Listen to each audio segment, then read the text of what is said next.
अगर आपके पास लक्ष्य है, रास्ता है और समय है तो आपको अब अपना तरीका बदलना होगा। जो गलती आप हर बार करते हैं वो इस बार नहीं दोहराए।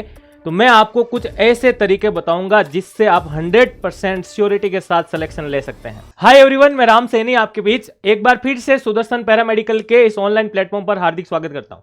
दोस्तों, आज की इस क्लास के अंदर हम बात करेंगे आप सबके लिए जो लैब असिस्टेंट की तैयारी कर रहे हैं और आरआरबी पैरामेडिकल के लिए तैयारी कर रहे हैं।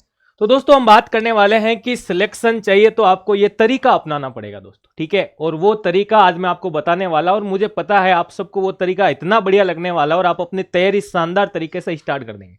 फर्स्ट ऑफ ऑल हम बात करेंगे दोस्तों, अगर आप मेरे टेलीग्राम चैनल पर नहीं जुड़े हो तो बिल्कुल आप अवश्य जुड़े, क्योंकि पैरामेडिकल से संबंधित छोटी बड़ी हर जानकारी आपको यहाँ पे सबसे पहले मिलेगी। और फिर भी अगर आपको कोई डाउट हो तो बिल्कुल आप इस नंबर पर कांटेक्ट कर सकते हैं या फिर आप मैसेज कर सकते हैं। अब हम बात करेंगे दोस्तों कि आपके जो छोटे बड़े डाउट्स हैं वो भी आपके क्लियर हो जाएंगे और आप पढ़ने लग जाओगे ये सारी जानकारी लेने के बाद। सबसे पहले मैं बात करूंगा आपके कि तैयारी शुरू करने से पहले आप ध्यान दें, क्योंकि दोस्तों देखो, अगर आप प्लानिंग के तहत अगर आप मेथड नहीं अपनाओगे ना तो आपकी तैयारी नहीं हो पाएगी दोस्तों। तो मेथड अपनाने से पहले या पढ़ाई स्टार्ट करने से पहले की जो आपकी प्री प्लानिंग होती है ना, वो अगर आपके डाउट्स क्लियर नहीं होंगे ना तो आप पढ़ाई नहीं कर पाओगे, समझिए। यानी कि इस तरफ यानी इस एंड के ऊपर आपके खूब सारे डाउट खड़े हैं और इधर आप पढ़ाई स्टार्ट करना चाह रहे हैं तो नहीं कर पाओगे। पहले आप इनको क्लियर करो, इसके बाद अपनी पढ़ाई स्टार्ट करो। तो तैयारी शुरू करने से पहले आपको किन किन बातों पर ध्यान देना दोस्तों, आपको अपनी योग्यता पर ध्यान देना कि जो आरआरबी पैरामेडिकल का फुल नोटिफिकेशन आया है उसकी अगर अपन बात करें कि उसमें जो डिप्लोमा मांगा है डीएमएलटी के लिए, समझ गए, या लेबोरेटरी असिस्टेंट की बात करूं जिसमें 10+2 आपके साइंस के बैकग्राउंड से होना चाहिए, तो वो योग्यता आप कंप्लीट कर पा रहे हैं या नहीं कर पा रहे हैं। इसके साथ ही मैं बात करूं, आपका ये जो डाउट है ना कि सर किस जोन से हम अप्लाई करें, ये भी आपको चूज करना पड़ेगा दोस्तों कि किस जोन से मैं अप्लाई करूं। अरे जब तक कंफ्यूजन दूर नहीं होगा ना, आपको ये जोन वाला मैटर जो है ना पढ़ने नहीं देगा। तो इसको लिख रख लो कि मुझे किस जोन से फॉर्म अप्लाई करना, समझिए।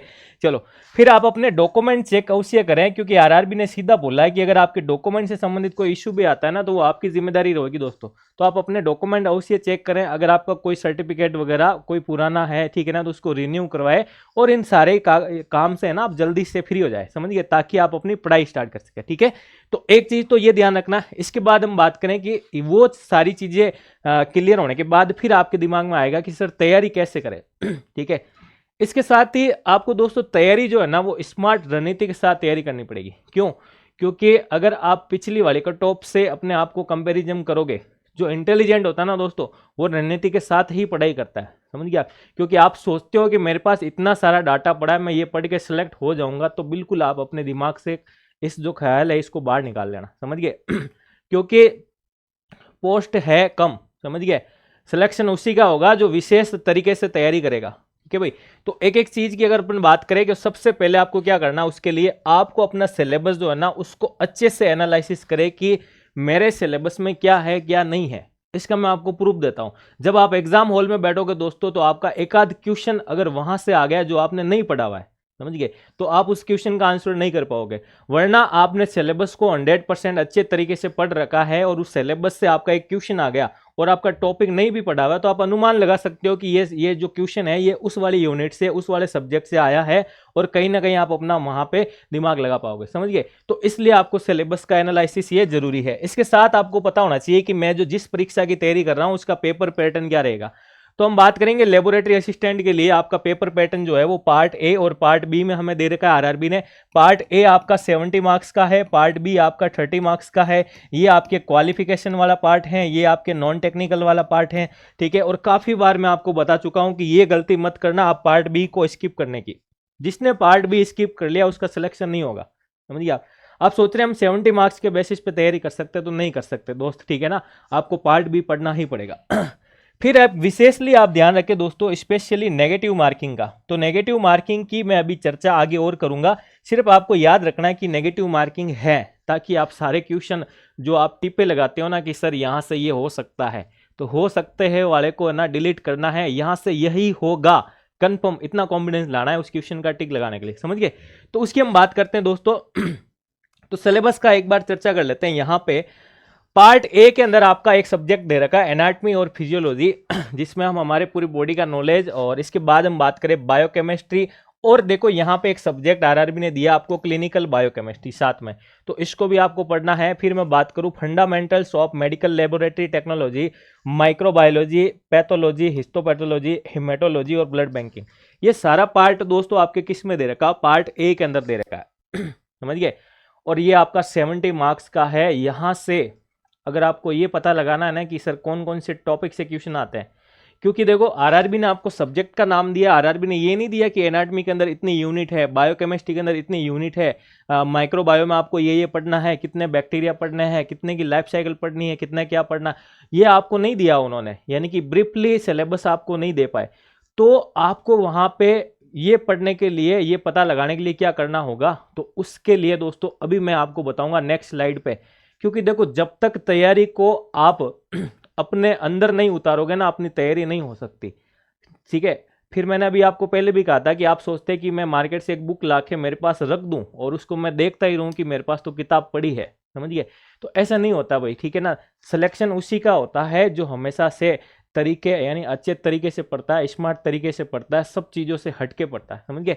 तो एनालिसिस करना इस बात के ऊपर भी। पार्ट बी जो आपका दे रखा दोस्तों, उसमें इंडिया जीके दे रखा है। इंडिया जीके के अंदर आपके देखो इंडिया की हिस्ट्री दे रखी है इंडिया की हिस्ट्री दे रखी है, इंडिया का आर्ट एंड कल्चर दे रखा दोस्तों। यहाँ पे मैं बात करूँ, इसके अलावा आपके इंडिया की पॉलिटी, कॉन्स्टिट्यूशन वाला पार्ट दे रखा है, इकोनॉमी दे रखी दोस्तों। इसके अलावा अपन बात करें, यहाँ पे आपको करंट अफेयर्स से संबंधित भी पढ़ना पड़ेगा, यहाँ से क्वेश्चन आता है। करंट अफेयर्स में भी आपके स्पोर्ट्स वगैरह से, और यहाँ पे मैं बात करूँ साइंस टेक का भी क्वेश्चन आ सकता है। जैसे हम बात करें चंद्रयान के बारे में, ठीक है ना, जो यान है उनके नाम, ठीक है, कुछ नासा के बारे में, कुछ इसरो के बारे में, छोटी बड़ी जानकारी बिल्कुल पूछी जाती है।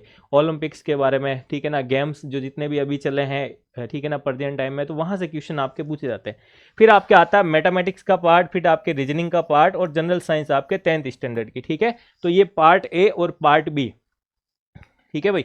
तो सिलेबस में ये जो चीज है ना इस स्लाइड के ऊपर, इसके अलावा कुछ भी आपको पढ़ने की आवश्यकता नहीं, ये ही पढ़ना है, इसके अलावा एक चीज भी एक्स्ट्रा नहीं पढ़नी। हाँ, ये जरूर पता कर लेना कि इसके अंदर क्या पढ़ना आपको। तो उसके लिए आपको खुद को एक चीज पे एनालिसिस करना पड़ेगा दोस्तों। और किस चीज पे एनालिसिस करना, बिल्कुल मैं बताता हूं। तो देखो, अब आता आपके कि ये सिलेबस भी आप पढ़ लोगे ना, ये सिलेबस पूरा आपने पढ़ लिया, तो 2-3 क्वेश्चन जनरली आपके दिमाग में आएंगे कि ये क्वेश्चन क्या रहेगा आपका क्वेश्चन रहेगा, सर पढ़ना कैसे है, इस सिलेबस को स्टार्ट कहाँ से करूं मैं और क्या क्या पढ़ूं। जैसे अभी मैंने सोर्स की बात कही थी कि सोर्स नहीं दिया उन्होंने, आपको इतना ही कहा आपके सिलेबस में बायोकेमिस्ट्री है, सोर्स नहीं दिया। तो सोर्स आपको कहाँ से निकालना, क्या करना, सारी चीज़ें ये आपको करना पड़ेगा। इसी को तो कहते हैं ना तैयारी, समझ गया आप, कि 100 लोग अगर एग्जाम दे रहे हैं तो वो किस बेसिस पे दे रहे हैं, और उसमें से एक अगर टॉप कर रहा तो उसने कैसे तैयारी की होगी, समझ गए। तो इस प्रकार से करना पड़ेगा। तो यहाँ पे देखो, इन तीनों के क्वेश्चंस के जवाब मैं आपको कुछ इस सीरीज के अंदर बताने वाला हूँ कि आप अगर कोई भी टॉपिक पढ़े दोस्तों, अगर आप कोई भी टॉपिक पढ़े, ठीक है ना, कोई भी टॉपिक पढ़े, तो मेरा ये परफॉर्मा अपनाए, जिस तरीके से मैं खुद पढ़ाई भी करता हूं और जिस तरीके से मैं पढ़ाता भी हूं, इस बेसिक परफॉर्मा के ऊपर, समझ गए। तो इस बेसिक परफॉर्मा को अगर आप अपनाओगे ना, तो आप बिल्कुल सिलेक्शन ले लोगे, और यहाँ पे आप पता भी लगा लोगे क्वेश्चन कैसा आ रहा है। क्योंकि जैसे अगर मैं किसी चीज की एक लाइन, यानी थ्योरी की एक लाइन से 3 MCQs बना सकता हूं, तो आप भी तो बना सकते हो ना, समझ गए। तो उसके लिए ये तरीका आपको अपनाना पड़ेगा। जैसे हम बात करें बेसिक परफॉर्मा, कोई भी टॉपिक का पढ़ रहे हैं, तो उसका आपको क्या पढ़ो, उसका इंट्रोडक्शन पढ़ो दोस्तों, ठीक है। ठीक है, इस चीज को हल्के मत लेना, यहाँ से क्वेश्चन बनते हैं। उसका आप फंक्शन पढ़ो दोस्तों, समझ गए। उसके आप कंपोजिशन की चर्चा करो, यानी वो किस किस से मिलकर बना है उसकी बात करो। यहाँ पे आप पढ़ो उसका क्लासिफिकेशन दोस्तों, वो किस से मिलकर बना है। और आपने मेरी खूब सारी क्लासें देखी होगी, मैं हमेशा क्लासिफिकेशन को चार्ट के बेसिस पढ़ाता हूं। तो आप वैकेंसी की तैयारी कर रहे हैं, चार्ट से सीधा क्वेश्चन मिलेगा आपको, समझ गए। इस चार्ट के साथ हमेशा कोशिश करो कि उसके साथ आप एग्जाम्पल को ऐड कर सको। फिर आप बात करो उसके डायग्राम के बारे में, और फिर आपकी जो रिमेनिंग पार्ट है जो थ्योरी के अंदर इंक्लूड करते हो। ऐसे करते ही आपकी क्या होगा, कोई भी टॉपिक है ना दोस्तों, वो पूरा पूरा क्लियर हो जाएगा। देन हम बात करें जैसे लेबोरेटरी वालों के लिए, मैं बात करूं आपके लैब इक्विपमेंट्स के बारे में। आप एक ऐसी सीरीज बनाओ दोस्तों जिसकी मैं चर्चा करूं, जैसे कि इधर आप लीजिए इक्विपमेंट्स, ठीक है ना, इधर लीजिए पूरा पूरा एक चार्ट में इक्विपमेंट, और इधर लीजिए उनका पर्पज या फिर उनके फंक्शंस। ठीक है। तो आप इस प्रकार से काम करोगे ना, जैसे इक्विपमेंट्स की बात करें, इधर हमने माइक्रोस्कोपी ली तो इसका फंक्शन लिखो, इधर आपने टेस्ट ट्यूब लिया, इधर आपने पिपेट लिया, इधर कुछ भी लिया, एक सीरीज बनाओ पूरी लेबोरेटरी इक्विपमेंट्स की, वहां से आपका क्वेश्चन पुटअप होगा। इसी को ही कहते हैं तैयारी। बार बार थोड़ी नहीं पढ़ना, बार बार तरीके अपना रहे, ठीक है। फिर आगे रिजेंट का, रिजेंट में भी आप तरीका अपनाओ। रिजेंट के लिए क्या करोगे, वही यहाँ पे लिखो आप रिजेंट चार्ट के अंदर, इधर लिखो उनका पर्पज। फिर देखो आप पढ़ाई करने का तरीका, तो दो दो चार्ट बन गए। ऐसे आपके खूब सारे चार्ट बनते हैं, ठीक है ना। और मैंने काफ़ी सारे चार्ट जो है अब आपको ऐप के अंदर मिल भी जाएंगे, जो आप ऑनलाइन मेरे साथ पढ़ रहे हो उनको, ठीक है। इसके बाद मैं बात करूं कि आपको अपनाना पड़ेगा short chart plan. Short chart plan जैसे मैंने यूट्यूब पे क्लास भी डाल रखी है आपके सेल के शॉर्ट चार्ट की, आप उसको देखो।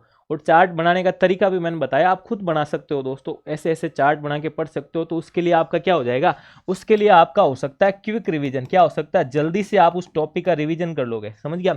फिर आते हैं कि ये सारी चीजें करने के बाद आपको पीवाईक्यू पे जाना पड़ेगा। पीवाईक्यू पे यानी प्रीवियस ईयर के क्वेश्चन को देखोगे तो आपको क्या लगेगा, पता लगेगा कि कैसे क्वेश्चन आरआरबी पूछती है, ठीक है। पता लगने के बाद आप खुद बता दोगे कि नेक्स्ट मुझे कैसे क्वेश्चन लगाने चाहिए। तो उसके लिए आपको क्या करना पड़ेगा, टेस्ट सीरीज ज्वाइन करनी पड़ेगी। टेस्ट सीरीज जितने टेस्ट लगाओगे वहां से आपका जो रिजल्ट निकल के आएगा ना, जो रिजल्ट निकल के आएगा वो आपको बताएगा आपने पिछली तैयारी कैसे की थी, वो उसी का रिजल्ट वहां मिलेगा आपको, ठीक है। तो फिर आपके रिजल्ट में अगर कहीं भी कमी रह रही है दोस्तों, तो उस टॉपिक को आप क्या करो, रिवाइज करो, बार बार उस टॉपिक को रिवाइज करो और उस टॉपिक के लिए फिर क्विक रिवीजन मेथड अप्लाई करो। ऐसे करके आप सिलेबस को 2 से 3 बार आप आराम से कवर अप कर सकते हो, समझ गए। तो देखो, आप सोचते हो एक बार सिलेबस करके हो जाएगा, तो नहीं होगा दोस्तों। सिलेबस को 2-3 बार करना पड़ेगा और फिर आपको ये सारी चीजें अपनानी। तो अगर इस प्रकार से बिल्कुल आप सिस्टमेटिकली तैयारी भी करना चाहते हैं, तो आप बिल्कुल आप मेरे साथ जुड़कर भी तैयारी कर सकते हैं। उसके लिए आपको क्या करना पड़ेगा, उसके लिए आपको सुदर्शन पैरामेडिकल के नाम से मेरा ऐप दे रखा दोस्तों, इसको बिल्कुल आप डाउनलोड करें। यहाँ पे आपको आरआरबी के अंदर बेस जो चल रहा है, जैसे मैं बात करूं आपके लैब टेक्नीशियन के लिए, या फिर लेबोरेटरी सुपरिटेंडेंट के लिए, रेडियोग्राफर के लिए, या फिर अन्य जो आपको पोस्ट दे रखी है, यहाँ पे विजिट करोगे तो सारी चीज़ें मिलेगी। यहाँ पे सर क्या क्या स्पेशल रहेगा दोस्तों, इस बेस के अंदर जैसे मैं बात करूँ, आपका पार्ट ए मिलेगा, इसके साथ ही आपको पार्ट बी कंप्लीट मिलेगा, इसके साथ ही आपको दोस्तों 10 मॉड्यूल पेपर भी मिलेंगे दोस्तों, 10 मॉड्यूल पेपर। फिर मैंने कहा था कि दोस्तों आपको तैयारी करने के लिए पीवाईक्यू की नीड होगी, बिल्कुल पीवाईक्यू मिलेंगे यहाँ पे आपको शॉर्ट चार्ट भी मिलेंगे, बिल्कुल शॉर्ट चार्ट मिलेंगे। यहाँ पे आपको लेबोरेटरी के इक्विपमेंट की बिल्कुल क्लास मिलेगी, समझ गए। तो बेसिक से आप उठोगे ना दोस्तों, जीरो लेवल से, तो अपनी तैयारी को अच्छी बना सकते हैं, समझ गया। तो बिल्कुल आप जुड़े और यहाँ पे ऐप डाउनलोड करके इसको विजिट करें। खूब सारा आपको फ्री कंटेंट भी दे रखा है, आप बिल्कुल मेरे साथ पढ़ सकते हैं, ठीक है। तो अगर आपको वीडियो पसंद आया, बिल्कुल आप लाइक करें, दोस्तों के साथ शेयर करें। आपका कोई भी डाउट हो छोटा सा, बिल्कुल आप कमेंट करके बताएं, आपका जरूर सॉल्यूशन होगा। या फिर आपको कोई भी जानकारी चाहिए नेक्स्ट वीडियो के अंदर भी, तो आप कमेंट्स करें, मैं जरूर आपके कमेंट्स पढ़कर ही नेक्स्ट वीडियो लेके आता हूँ। और अगर आप चैनल पर नए हैं तो बिल्कुल जरूर सब्सक्राइब करें, ताकि आपको सारी इंफॉर्मेशन समय समय पर मिल सके। धन्यवाद।